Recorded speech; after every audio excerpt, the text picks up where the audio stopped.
You should be able to talk about whatever you want to talk about and have an exchange of ideas. Yeah. Yeah. No. Good luck with that. Yeah. Good luck with that. It doesn't work that way. When you put out something that is at odds with the agenda is intolerant when you're dealing with these activists. Dr. Phil, the renowned American author and television personality known for giving others a voice, has had enough of woke culture. But this time he's the one speaking up, and the woke crowd is losing their grip. Phil isn't just concerned, he's calling out the dangers of the woke agenda, especially the backlash against anyone who dares to have a different opinion. You know, you see somebody that says something on Twitter or says something in an interview that is offensive to some group, and all of a sudden you start reading the messages they get. It's like, I hope you get ass cancer and die, you son of a bitch. I'll cut your throat. I'll come to your house and kill your children.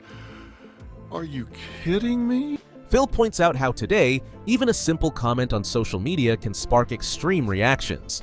He highlights a disturbing trend: people receiving violent threats just for expressing views that might offend some groups. According to him, it's not just about disagreement anymore, there's an attempt to silence and punish. You see someone say something on Twitter or in an interview, and suddenly they're flooded with threats like, "I hope you get cancer and die," or worse, Phil says. This kind of reaction, he argues, goes beyond debate. It's about control. And I'm just curious, some of these maybe are obvious, but if you know why some of these are on the list now. Mom and dad, I see why that would be up there. Yeah, why would mom and dad be up there? What troubles Dr. Phil the most is the extent to which woke culture is pushing its agenda, even canceling harmless words and phrases. A prime example is the phrase mom and dad. To many it seems like a harmless everyday expression, but in the woke world, even this has become controversial. During one of his shows, Phil questions why mom and dad is now on the don't say list. A woke couple provides their reasoning. "We're lesbians raising a child, and when schools only teach about mom and dad, it excludes us," they explain.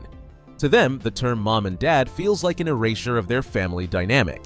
Dr. Phil listens, but he can't help but wonder, why should a phrase that so many people grew up with suddenly be off limits?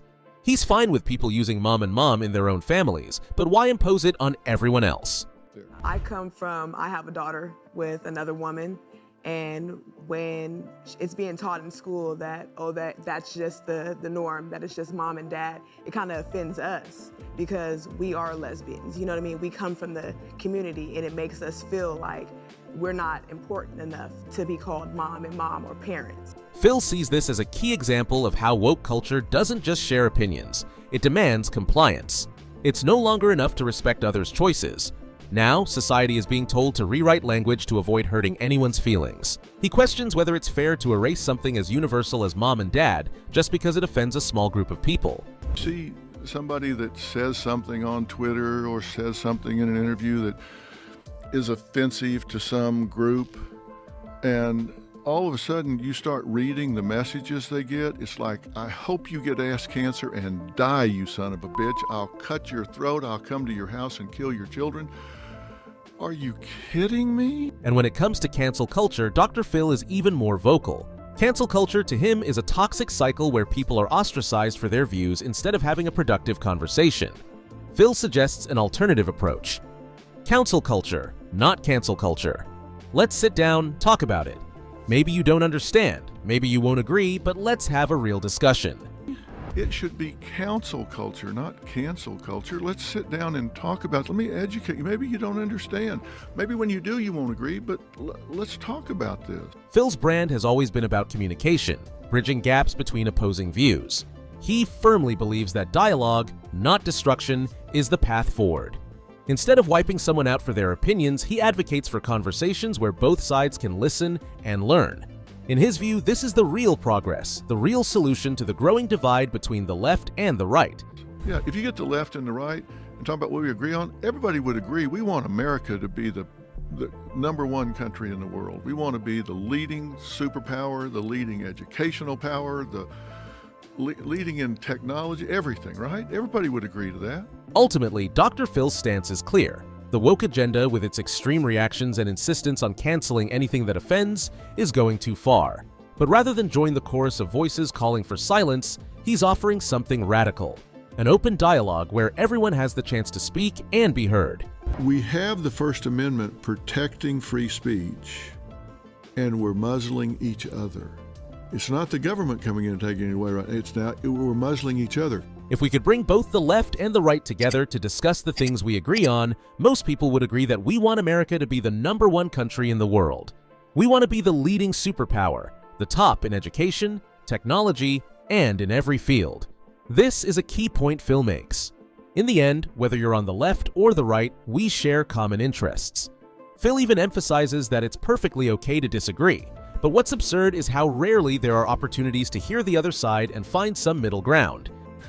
I'm trying to get people to examine themselves and get back to the core values that they really hold near and dear, and not give too much attention to the loudest voice. Many Americans often point fingers at the government, claiming it restricts their freedoms. But here's where Phil's next point hits home. We have the First Amendment protecting free speech, yet ironically, we are the ones silencing each other. It's not the government taking away this right, we're creating a social culture of censorship. According to Phil, simply disagreeing with woke beliefs can get you labeled as a misogynist or worse, and might even cost you your job or social media presence. To him, this is the very definition of disregarding free speech while fighting for your own. Phil sees this as not only hypocritical, but also packed with double standards. The loudest voice oftentimes is the shrill, fringe voices that are trying to rewrite history, biology, science, economies, all of these sort of things that they have no basis for what they're peddling. It's just that's how they want it to be. Well, that's not how it is. People who hate the truth are because they see the truth as hateful. If you want to identify in any way you can, you're free to do so. But that does not mean that the rest of us have to join that illusion. You disagree, I disagree with you, and so you call it hate. Phil's message is clear. He wants Americans to reflect on their core values, the ones they truly hold dear, and stop paying so much attention to the loudest voices. The loudest voices he's referring to are what he calls the woke crowd, a minority group that, according to him, gains attention through disrespectful and extreme tactics. But why shouldn't people pay attention to them? Phil's answer is simple. The loudest voices are often fringe voices, trying to rewrite history, biology, science, and economies without any real basis. Just because you want something to be a certain way doesn't mean it magically becomes that way, especially when what you're trying to change goes against the experience and preference of the majority. Phil urges everyone to return to common sense and logic. He's not taking a political side, he's focused on what's real. And it seems that reality, especially when it comes to gender, has not only become complicated but controlling. One clear example is from a 5th grade teacher on Phil's show who said, "People who hate the truth do so because they see it as hateful. If you want to identify however you like, you're free to do so. But that doesn't mean the rest of us have to buy into that illusion. I disagree with you, and suddenly, that's labeled as hate." This highlights one of the biggest issues with woke culture. People have always disagreed, but what's different now is that, according to Phil, woke people don't just disagree. They demand that everyone else fall in line with their views. To justify ideas that often lack scientific backing, they invent new terms and practices, like using trigger warnings on university campuses. Phil mentions a recent example. Some universities have begun placing trigger warnings on classic works like Romeo and Juliet, warning about themes like suicide. This, for Phil, is where the overprotection of emotions begins in younger generations. What Phil says next is truly revealing. If you research trigger warnings, you'll find that most studies show they don't work. They make people weaker and more anxious, actually creating the problems they were meant to avoid. So why do universities continue pushing them?